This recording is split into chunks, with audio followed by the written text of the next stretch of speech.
Di mana ada tambang, di situ ada penderitaan warga. Di mana ada tambang, di situ ada kerusakan lingkungan. Tidak bisa berdampingan. Jaringan Advokasi Tambang Jatam menilai kontestasi pemilihan Presiden 2024 tidak lepas dari konflik kepentingan para pengusaha tambang. Ada apa dengan tambang? Kita tidak usah lagi berdebat soal bagaimana dampak tambang terhadap lingkungan. Hal yang paling mudah untuk membuktikan itu, ia tinggal searching dan semuanya terjawab dengan jelas. Kali ini aku ingin fokus menyoroti jejaring pengusaha tambang di lingkaran pasangan Capres dan Cawapres, Prabowo Subianto dan Gibran Rakabuming Raka. Tim kampanye nasional pasangan ini punya line up pengusaha dan konglomerat yang paling mentereng di antara semua capres, khususnya tambang batu bara dan energi. Mereka ini masuk dalam tim pemenangan maupun pendukung dan disebut yang mendanai kampanye pasangan 02. Dan kalian tahu ada berapa pengusaha tambang di balik pasangan capres dan cawapres nomor urut 2? Itu yang akan kita bahas dalam konten kali ini. Yang pertama, semua sudah tahu dan bukan rahasia lagi. Ya, Luhut Binsar Panjaitan. Apakah Pak Luhut mendukung pasangan 02? Iya, pastinya. Itu sudah dijelaskan panjang lebar di akun Instagram pribadinya. Binsar Panjaitan pilih Prabowo karena menurut saya dia pilihan terbaik untuk presiden pada saat ini. Dan juga, Pak Luhut adalah Dewan Penasehat Partai Golkar, di mana partai ini sebagai partai pengusung pasangan Prabowo Gibran. Oke, sekarang kita coba telusuri perusahaan-perusahaan tambang yang terafiliasi dengan Pak Luhut. Sebenarnya juga tidak sulit untuk menemukan jawabannya, karena informasi tentang perusahaannya bertebaran di internet. Yang jelas, Menteri Koordinator Kemaritiman dan Investasi ini adalah pendiri PT Toba Sejahtera yang bergerak di berbagai sektor energi seperti kelistrikan, tambang, minyak gas, perkebunan, properti, dan industri. Kemudian ada anak perusahaannya PT Toba Bara Sejahtera, perusahaan tambang batu bara yang letaknya itu di Kutai Kartanegara, yang artinya lokasi tambangnya itu satu lokasi dengan proyek IKN. PT Toba Bara Sejahtera bekerja sama dengan berbagai kontraktor, seperti Petrosi dan SIS yang terkenal di Indonesia. Kemudian ada PT Adimitra Baratama Nusantara. Letaknya juga di Kutai Kartanegara dengan luas pertambangannya 2.990 hektar. PT Adimitra Baratama Nusantara memulai operasinya pada tahun 2008 dengan produksi hasil tambang mencapai 3,6 juta metrik ton batu bara. Ini data tahun 2011. Dan diperkirakan hasilnya terus bertambah dari tahun ke tahun. Satu lagi yang menjadi bagian dari grup Toba Sejahtera, yaitu Trisensa Mineral Utama dengan konsesi seluas 3.414 hektar. Tapi, pertambangan batu bara terbesar yang dimiliki oleh Pak Luhut adalah PT Kutai Energi dengan luas konsesi mencapai 6.932 hektar. Dari bisnis tambang yang digeluti Pak Luhut, kalau kita cek di LHKPN 2022, kekayaan Luhut terbilang fantastis, mencapai 897 miliar rupiah lebih.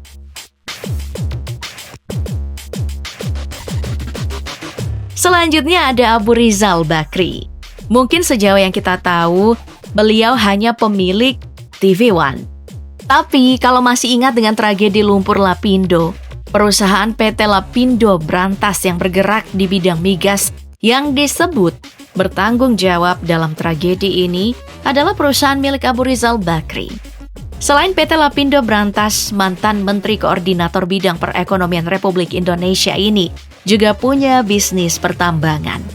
Bicara bisnis tambang batu bara di Indonesia, perusahaan-perusahaan milik grup Bakri adalah pemain besarnya dan jadi salah satu produsen terbesar di Indonesia. Tambang batu bara di Kalimantan dikelola oleh PT Bumi Resources Tbk. Induk usaha ini membawahi dua raksasa tambang batu bara Kalimantan, yaitu PT Arutmin Indonesia dan PT Kaltim Primakol. Untuk tahun 2022, produksi batu bumi Resources mencapai 71,9 juta ton.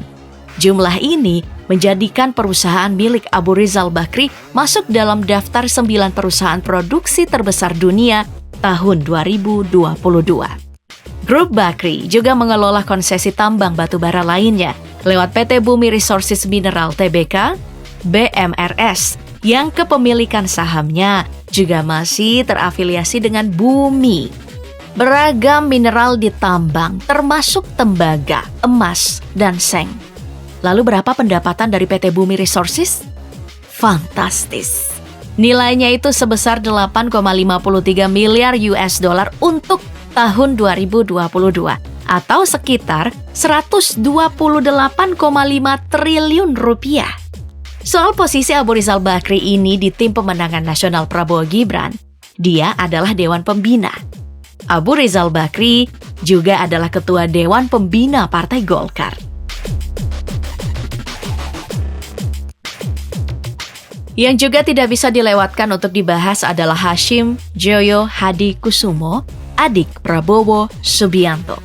Awalnya namanya memang tidak bersinar karena tidak aktif sebagai intelektual dan di panggung politik negara. Namun menurut situs Gerindra, Hashim adalah inisiator pendirian partai tersebut bersama Prabowo dan Fadly Zon. Dalam dunia bisnis, Hashim bukan anak kemarin sore. Saat resmi berstatus sebagai pengurus Partai Gerindra, Hashim langsung jadi politisi terkaya Indonesia. Yang artinya, Hashim adalah pengusaha sukses. Total kekayaannya diperkirakan mencapai 10,4 triliun rupiah. Di bawah bendera Arsari Group, Hashim menjalankan bisnisnya yang mencakup banyak sektor. Salah satu yang terbesar adalah pertambangan dan hilirisasi timah. Bisnis ini di bawah naungan Arsari Tambang dan membawahi sejumlah perusahaan sektor pertambangan timah, yaitu PT Mitra Stania Prima, PT Mitra Stania Kemingking, PT Mitra Stania Bemban, dan PT Aega Prima. Dan sepanjang tahun 2022, Arsari Tambang membukukan penjualan timah mencapai 5.340 ton. Bukan hanya melakukan eksploitasi di dalam negeri, jejak bisnisnya juga luar negeri, seperti di Kazakhstan.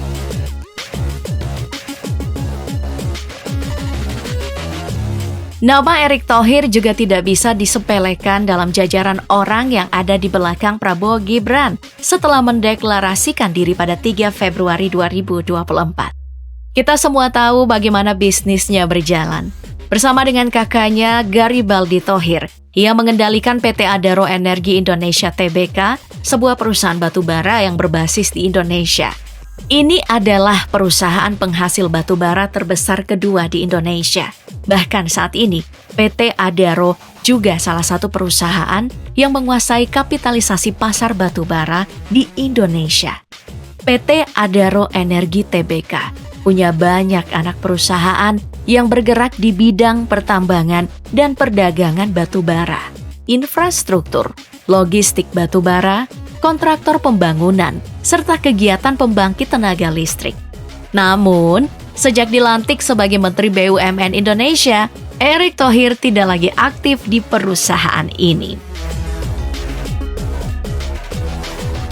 Yang kita bicarakan baru beberapa saja orang-orang yang terafiliasi dengan jejaring tambang di Indonesia. Masih ada banyak, semisal Dito Aryo Tejo, sebagai Menteri Pemuda dan Olahraga di Kabinet Presiden Jokowi, sekaligus anak dari mantan Direktur Utama Antam, Ari Prabowo. Dito juga menjalankan bisnis pertambangan yang merupakan bisnis keluarganya. Usaha bisnis pertambangan ini diketahui berada di bawah naungan PT Shalendra Pangan Indonesia. Perusahaan ini kemudian menjalankan bisnis tambang batubara di Kalimantan Selatan. Dito Aryo Tejo menjabat sebagai komisaris utama sekaligus pemegang saham. Total kekayaannya sekitar 282,4 miliar rupiah. Soal hubungannya dengan TKN Prabowo Gibran, status Dito sendiri aktif di Partai Golkar dan memegang jabatan sebagai Ketua DPP Bidang Inovasi Sosial dan Ormas. Proses yang ada Jadi ya kita percayakan dengan proses yang sedang berjalan juga. Satu nama lagi orang di belakang Prabowo Gibran. Dia adalah Bambang Susatyo, Ketua MPR RI. Bambang Susatyo mulai terjun ke bisnis batubara pada tahun 2004. Bermula ketika batubara menggeliat di Kalimantan Selatan. Sekali lagi yang kita bahas hanyalah sekelumit orang-orang di belakang pasangan 02. Prabowo Gibran yang terafiliasi dengan bisnis-bisnis tambang di Indonesia.